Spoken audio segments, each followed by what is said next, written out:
Mahasiswa dan mahasiswi yang terkasih, hari ini kita akan membahas mengenai pengertian iman sebagaimana dirumuskan di dalam Konsili Trente, Konsili Vatikan pertama dan juga Konsili Vatikan yang kedua. Saya akan share screen terlebih dahulu.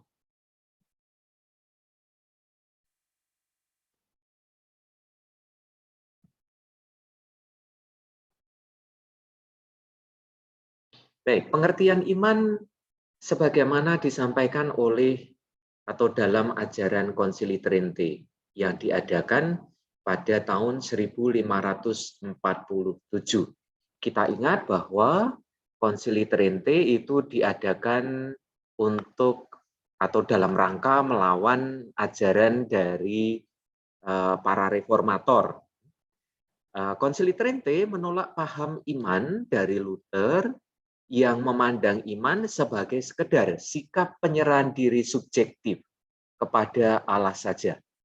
Ingat apa yang disampaikan oleh Martin Luther mengenai sola fide, sola gratia, dan sola scriptura.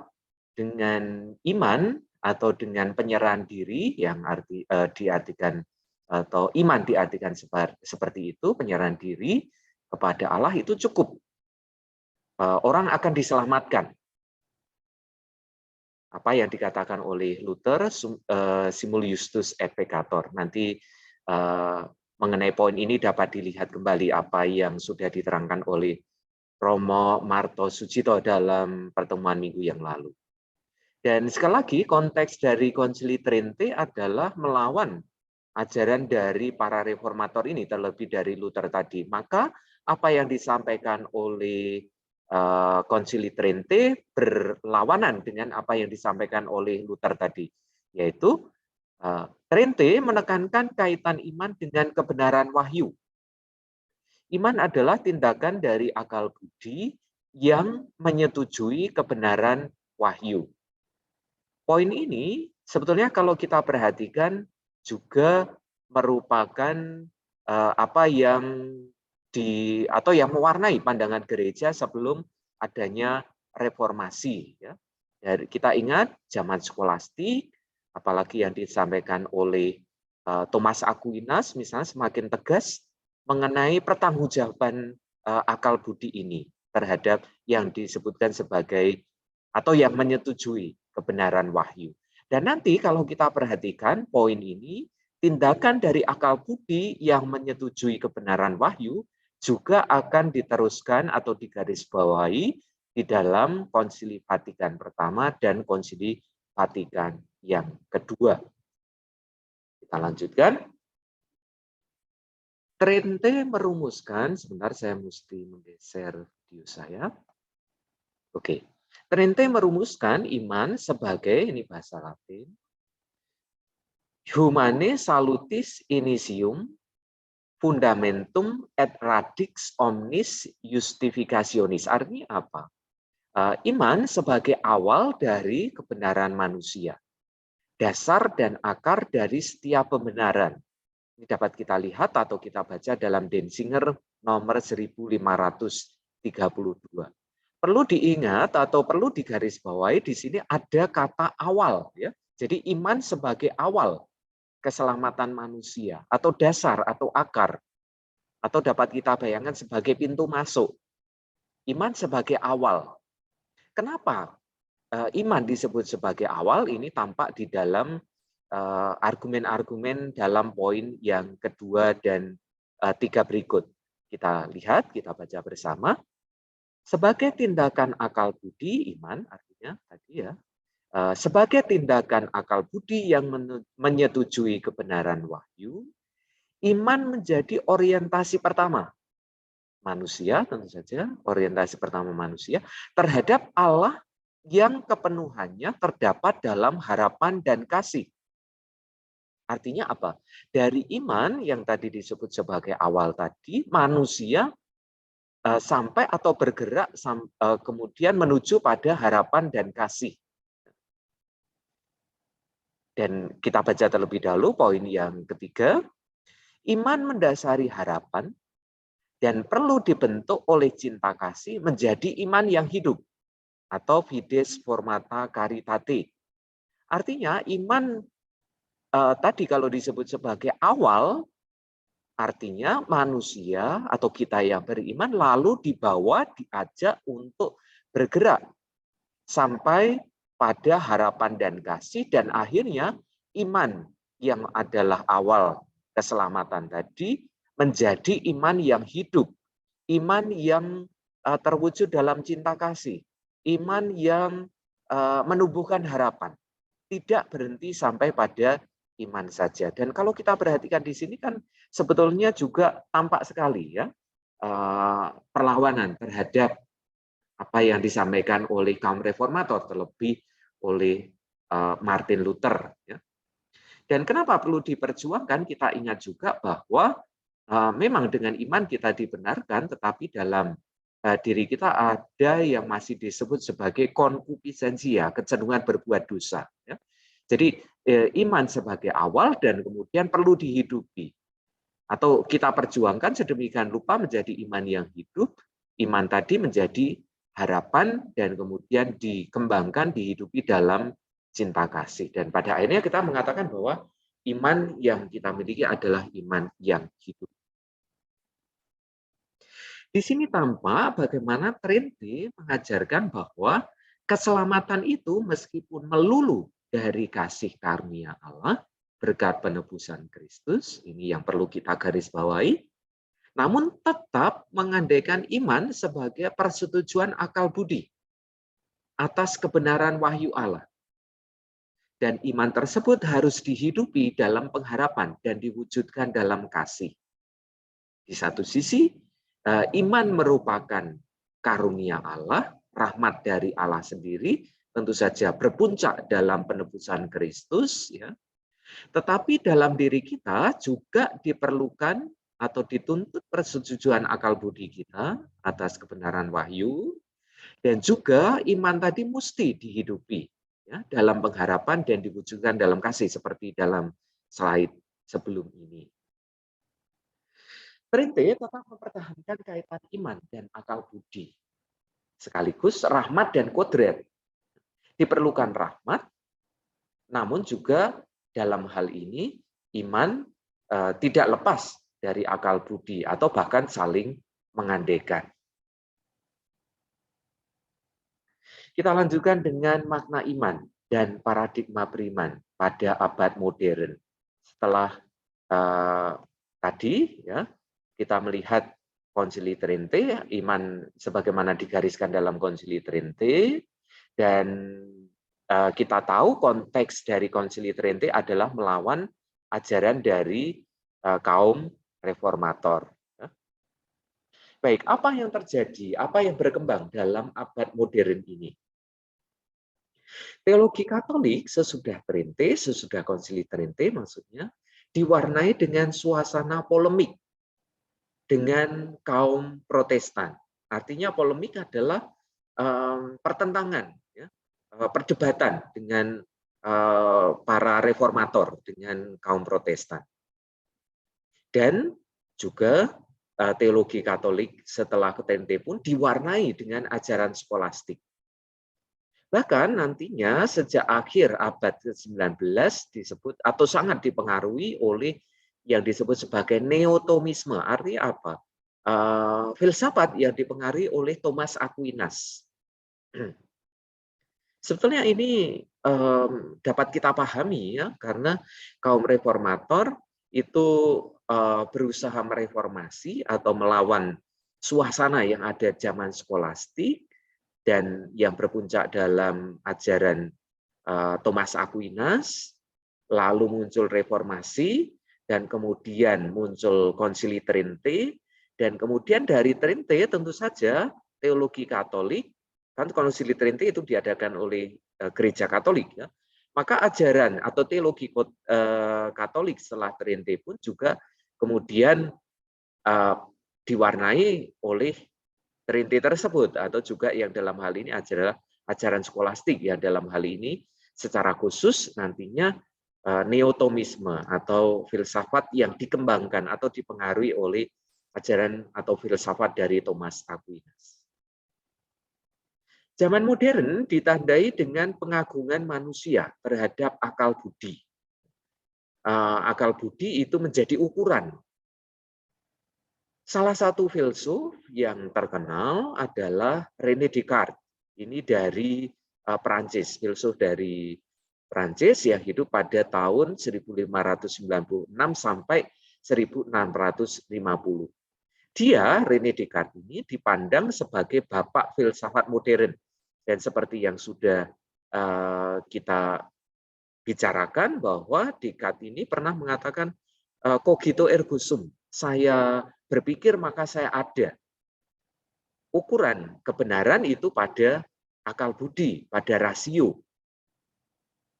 Nah, dia mengatakan bahwa semua pengetahuan harus dapat dipertanggungjawabkan secara rasional.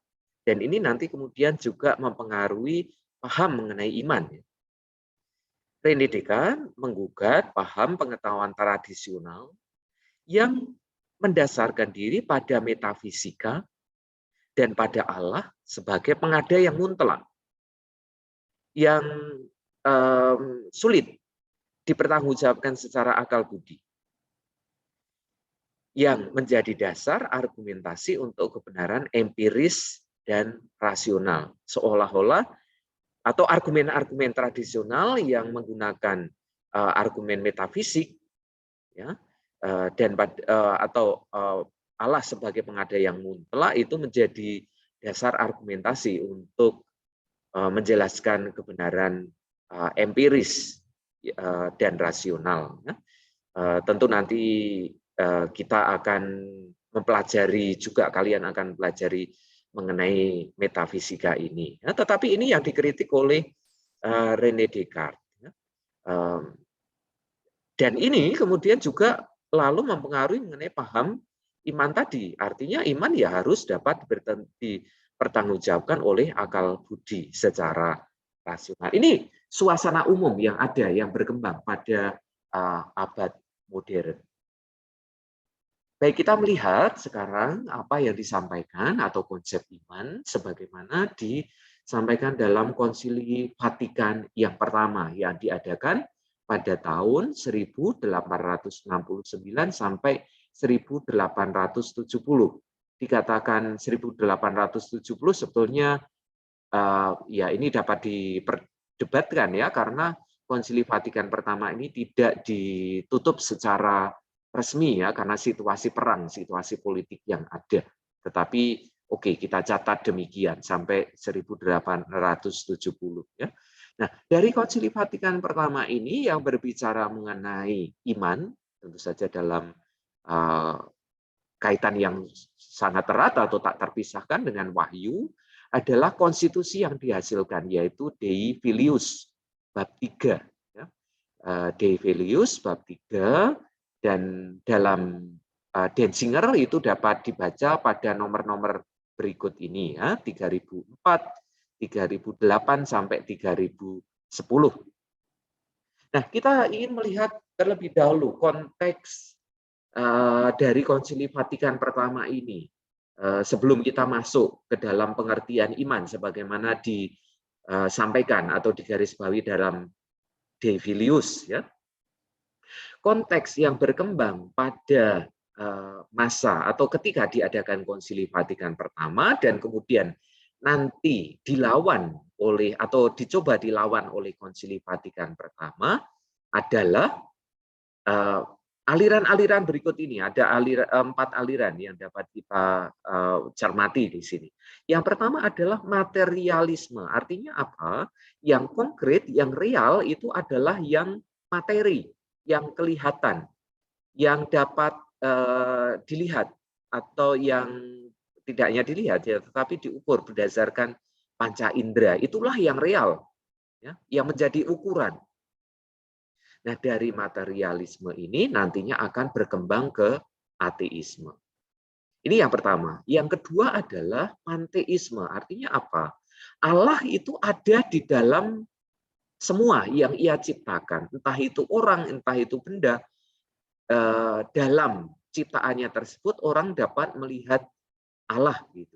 Tetapi yang menjadi nanti atau dilawan adalah pandangan ini, pandangan panteisme ini sampai pada pernyataan bahwa segala sesuatu adalah Allah. Oke ya, kalau Allah ada di dalam segala sesuatu, kelihatan dalam segala sesuatu, tetapi kemudian menjadi ekstrim dengan mengatakan bahwa segala sesuatu adalah Allah, maka sampai pada sikap menyembah, menghormati dalam ciptaannya, misalnya pohon atau juga benda-benda yang lain gitu, karena segala sesuatu adalah Allah. Itu panteisme. Ya. Lalu yang ketiga adalah rasionalisme yang menyamakan wahyu dengan pengetahuan manusia. Wahyu itu ya yang diketahui oleh manusia. Wahyu itu adalah apa yang dipahami oleh manusia. Lalu kalau menurut kita ya, bukankah akal budi kita ya tidak dapat menampung keseluruhan dari pewahyuan Allah? Wahyu Allah itu lebih luas, lebih besar daripada pengetahuan kita yang terbatas. Oke, itu yang ketiga. Yang keempat, sebaliknya, yaitu fideisme, ya, yang mendasarkan iman pada perasaan atau kehendak manusia. Ini berlawanan, bertentangan dengan rasionalisme tadi. Kalau rasionalisme itu menekankan mengenai rasio, akal budi, fideisme itu menekankan fides, menekankan iman. Ya. Lalu sisi pertanggungjawaban rasio, akal budi itu lalu dalam hal ini kemudian ditinggalkan, ya, karena kemudian ya tergantung pada perasaan dan kehendak manusia. Oke, aliran-aliran seperti ini yang kemudian menjadi konteks dari Konsili Vatikan Pertama atau kemudian dicoba dilawan oleh Konsili Vatikan yang pertama. Ini nanti akan kelihatan di dalam ajaran yang disampaikan ya mengenai iman dalam hal ini. Karena konteks seperti itu, iman dalam Konsili Vatikan Pertama menitik beratkan segi intelektual, pengetahuan, lalu hubungan antara iman dan akal budi yang saling mengandaikan. Lalu Konsili Vatikan Pertama mengajarkan tentang iman dalam konstitusi dogmatis Dei Filius, ya, yang dipromulgasikan atau ditetapkan pada tahun 1870. Konstitusi dogmatis Dei Filius sendiri terdiri dari beberapa bab berikut ini, ya. Tentu ada pengantarnya, lalu bab 1 itu berbicara mengenai Allah pencipta segala sesuatu, bab 2 itu berbicara mengenai wahyu, bab ketiga itu berbicara mengenai iman, bab keempat itu berbicara mengenai iman dan akal budi, kaitan antara iman dan akal budi, lalu diikuti dengan kanon-kanon.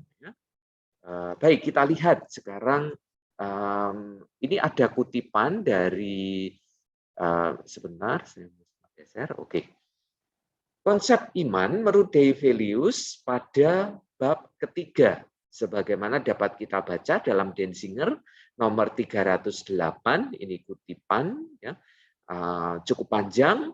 Mari kita baca pelan-pelan dan nanti sambil memperhatikan teks yang saya beri warna merah. Karena manusia bergantung seluruhnya pada Allah sebagai pencipta dan Tuhan, dan karena akal budi yang tercipta sepenuhnya tunduk pada kebenaran yang tak tercipta, maka kami menyatakan bahwa kepada Allah yang mewahyukan harus diberikan ketaatan yang penuh dari akal budi dan kehendak oleh iman. Kanon 1. Tetapi iman ini yang merupakan awal dari keselamatan manusia.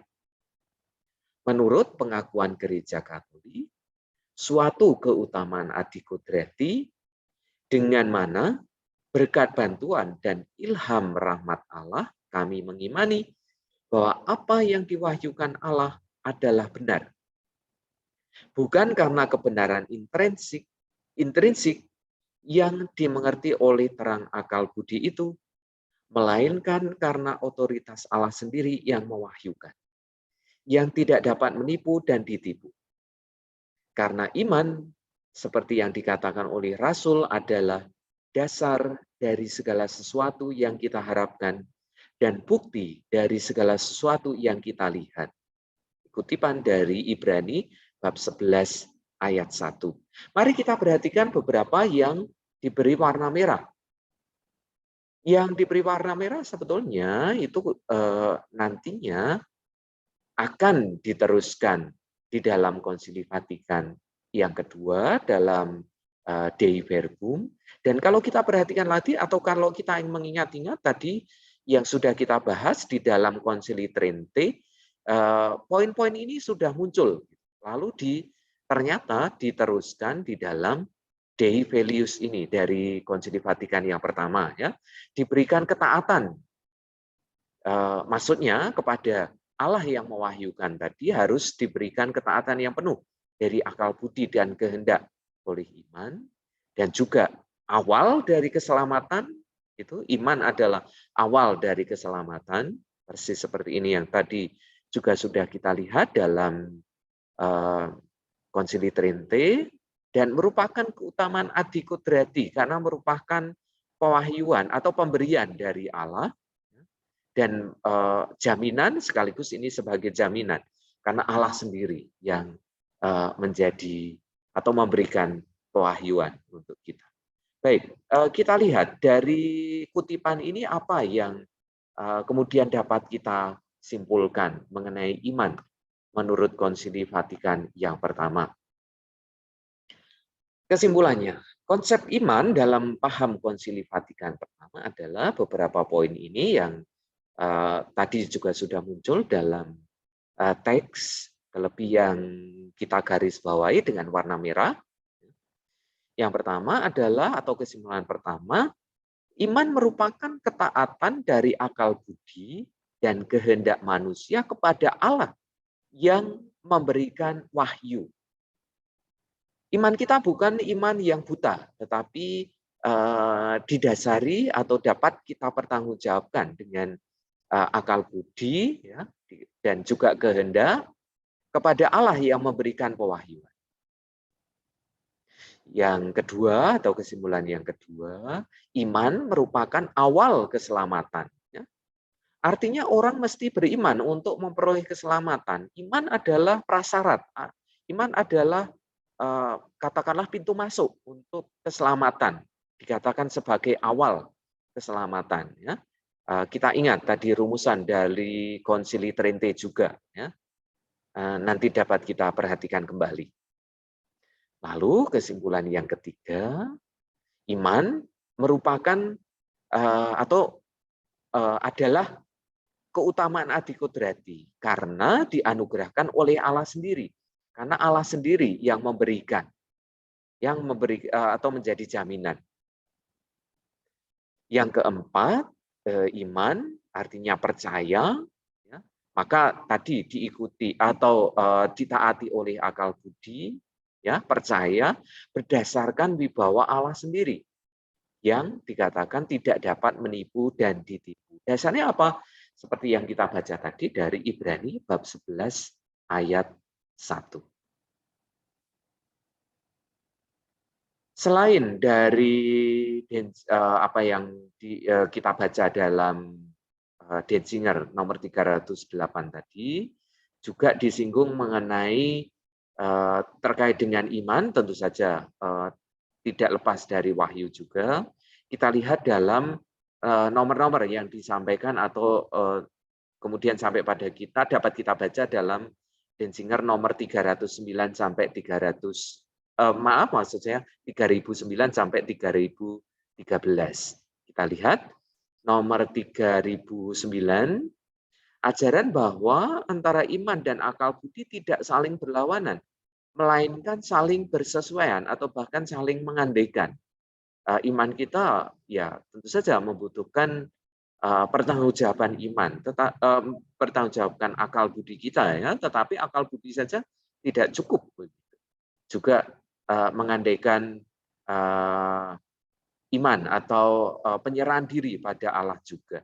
Maka dikatakan di sini tidak berlawanan tetapi saling bersesuaian atau bahkan saling menggantikan.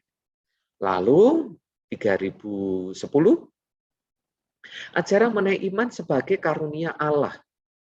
Iman adalah karunia Allah sendiri, bukan pertama-tama atau bukan hanya sebagai usaha manusia, tetapi ingat bahwa iman adalah merupakan tanggapan kita atau merupakan disebut sebagai rahmat dari Allah. Nanti akan kita bedakan dengan pengalaman atau ya seperti yang sudah kita lihat, beda dengan pengalaman religius gitu. Oke, Denzinger 3011 ajaran mengenai objek atau sasaran iman tentu saja adalah Yesus Kristus sendiri sebagai puncak dari karya keselamatan Allah. 3012 ajaran mengenai kemestian iman karena merupakan rahmat dari Allah sendiri, ya, bersifat adikodrati tadi, jaminan dari Allah sendiri. Lalu nomor 3013 ajaran mengenai bantuan dari Allah dari dalam dan luar untuk beriman. Dari dalam artinya merupakan rahmat yang diberikan Allah kepada kita. Bahkan nantinya disebut sebagai rahmat itu yang mendahului ada dalam diri kita agar nantinya kita dapat menanggapi atau kemudian kita dapat beriman. Ya. Bantuan dari luar tentu saja merupakan atau sabda ya yang kita dengar dan kemudian kita tanggapi dengan iman. Baik, kita lanjutkan dengan apa yang disampaikan atau konsep iman sebagaimana tampak dalam Konsili Vatikan yang kedua. Konsili Vatikan kedua sendiri diadakan pada tahun 1962 sampai 1965. Kalau Konsili Vatikan pertama tadi, konsep iman tentu saja dalam kaitan yang tak terpisah dengan wahyu, itu dapat kita lihat dalam konstitusi yang namanya Dei Filius. Lalu dalam Konsili Vatikan kedua ini, konsep iman dan wahyu itu dapat kita lihat di dalam konstitusi dogmatis tentang wahyu ilahi, ya, yang disebut sebagai Dei Verbum.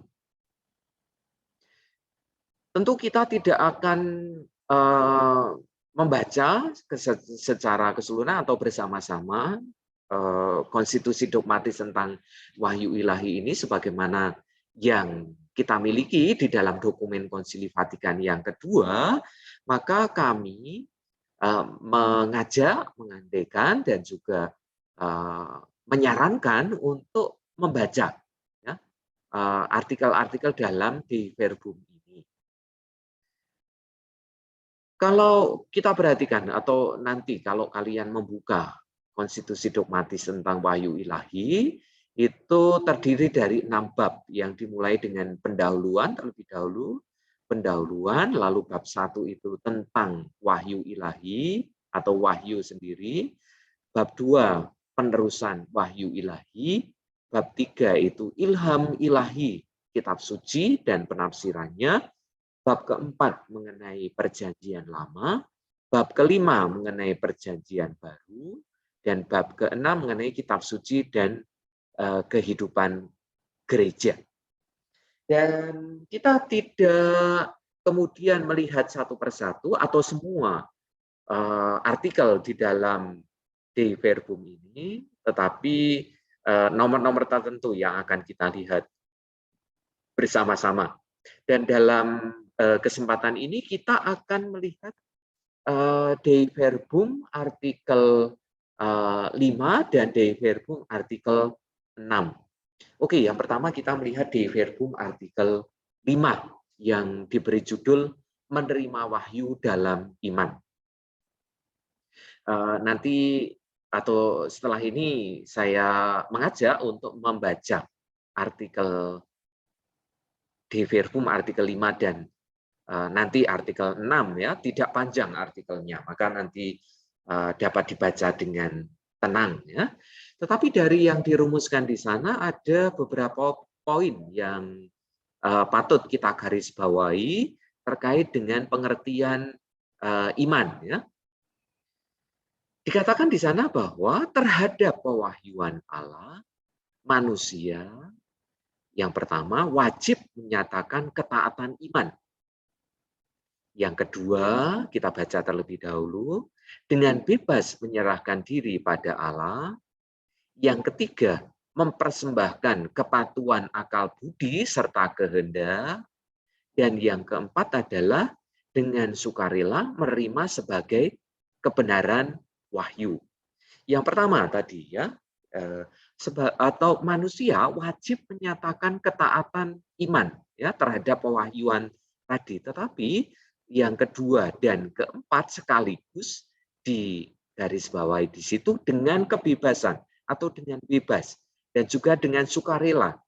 Ya, manusia tidak kehilangan kebebasannya dalam menanggapi kebenaran wahyu. Tentu saja ada konsekuensinya ya dengan menanggapi kebenaran tadi, tentu nanti akan sampai pada keselamatan. Manusia akan sampai pada keselamatan sebagaimana yang dirindukan. Tetapi tanggapan tadi dengan kebebasan dan juga dengan sukarela. Jadi kalau kita melihat atau merumuskan di sini iman ya sebagai tanggapan atau ketaatan kepada Allah yang mewahyukan dirinya gitu. Dan ini dilakukan oleh manusia dalam kebebasannya. Iman juga ada unsur kebebasan dalam hal ini. Ya, walaupun yang nomor 3 juga sebagai kepatuhan akal budi dan kehendak. Kalau kita memperhatikan poin-poin di sini, sebetulnya juga apa yang disampaikan oleh Konsili Vatikan kedua di dalam Dei Verbum ini juga meneruskan apa yang sudah dimulai dalam Konsili Trinte maupun Konsili Vatikan yang pertama. Poin yang kedua, nah untuk dapat beriman diperlukan, ya ini juga digarisbawahi atau disampaikan dalam Dei Verbum artikel 5 ya. Yang pertama, rahmat Allah yang mendahului dan menolong. Jadi rahmat Allah itu mendahului ya, menjadi dasar agar kita dapat menanggapi pewahyuannya ya. Yang kedua adalah bantuan Roh Kudus sendiri tentu saja yang menggerakkan ya. Jadi dengan rahmat Allah dan juga dengan bantuan Roh Kudus lalu kita dapat beriman. Ini bantuan yang diberikan oleh Allah ya, dan kita ingat tadi yang disampaikan oleh Konsili Vatikan yang pertama dalam Dei Filius ada bantuan dari dalam ya yang memungkinkan kita untuk beriman. Roh Kudus selalu menyempurnakan iman melalui karunia-karunia-Nya. Ya. Dikatakan menyempurnakan iman karena iman selalu berkembang, tidak berhenti, tidak kemudian dengan beriman lalu selesai. Tetapi Roh Kudus selalu menuntun kita ya dalam beriman sehingga kita akan semakin dewasa, semakin matang dalam hidup beriman. Tadi dalam Konsili Trinte bahkan disebutkan sampai pada harapan dan kasih iman yang hidup. Nah, Roh Kudus ini yang memungkinkan kita berkembang dalam iman dengan karunia-nya. Juga Roh Kudus ini membantu kita agar pengertian akan wahyu semakin mendalam, kita semakin paham.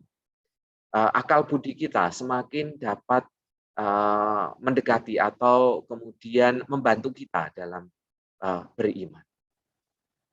Lalu kita melihat sekarang yang disampaikan di dalam Dei Verbum artikel 6, kebenaran-kebenaran yang diwahyukan. Bagaimana Allah dapat diketahui? Dei Verbum artikel 6 menyebutkan 2 hal. Ya. Yang pertama adalah, ini Dei Verbum artikel 6 paragraf yang kedua. Saya tidak urut dalam hal ini. Ya, saya mulai dari artikel paragraf kedua terlebih dahulu. Bagaimana Allah dapat diketahui?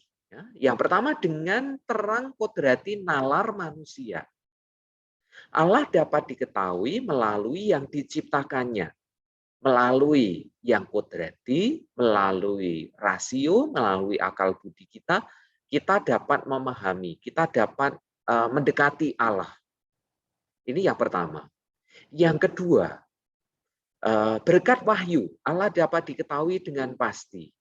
Wahyu berarti Allah yang membuka, Allah yang mendekati kita, Allah yang menyapa kita, Allah yang ingin mengajak kita berkomunikasi. Dua pendekatan atau dua hal. Yang pertama, sekali lagi, melalui terang kodrati nalar manusia, Allah dapat diketahui melalui yang diciptakan. Yang kedua adalah berkat wahyu, Allah dapat diketahui dengan pasti. Oke, kedua poin ini nanti dalam slide berikut akan kita lihat atau kita garis bawahi lagi dalam ini teologi modern ya, atau teologi fundamental. Sebelum melangkah ke sana, saya kembali ke paragraf 1. Dikatakan tujuan dalam paragraf 1 disebutkan tujuan pewahyuan adalah keselamatan kita, keselamatan manusia. Apa itu keselamatan? Kalau dalam paragraf 1 De Verbum artikel 6 ini adalah kita ikut serta dalam hidup ilahi. Ya. Allah mewahyukan dirinya agar kita bisa berpartisipasi atau bisa ikut serta dalam hidup ilahinya. Dan itulah yang disebut sebagai keselamatan kita. Ya. Oke, kita kembali ke apa yang disampaikan dalam paragraf kedua tadi. Bagaimana Allah diketahui ya, ini yang dirumuskan dalam De Verbum artikel 6 paragraf kedua. Nah, dalam teologi fundamental dibedakan dua pengetahuan akan Allah. Yang pertama adalah pengetahuan akan Allah secara kodrati, yaitu melalui ciptaan, dengan terang akal budi. Nah, pengetahuan macam ini dimiliki dalam pengalaman religius. Kita sudah membahas mengenai pengalaman religius dan juga pengalaman iman. Nanti dapat kita cermati kembali ya. Jadi manusia yang mencari yang transenden, mencari atau merindukan Allah. Ya. Dan ini kemudian diterangi dengan akal budi kita melalui ciptaan, melalui terang akal budi, melalui yang kodrati. Ini yang pertama. Lalu yang kedua adalah pengetahuan akan Allah secara adikodrati, yaitu melalui pewahyuan dalam terang iman. Ya, pengetahuan ini hanya terjadi dalam pengalaman pengalaman iman. Ada dua macam pengetahuan ini yang kemudian direfleksikan di dalam teologi fundamental, walaupun tadi di dalam De Verbum artikel 6 sudah kita lihat juga dirumuskan di sana. Baik, saya kira ini merupakan slide terakhir untuk pertemuan kita hari ini. Ya, pengertian atau pemahaman iman sebagaimana dirumuskan di dalam Konsili Trinte, lalu kita bergerak ke Konsili Vatikan pertama dan kemudian tadi kita lihat dalam Konsili Vatikan yang kedua. Baik, selamat belajar, selamat mempersiapkan hal yang ingin didiskusikan atau ditanyakan dan nanti kita munculkan pada jam yang kedua.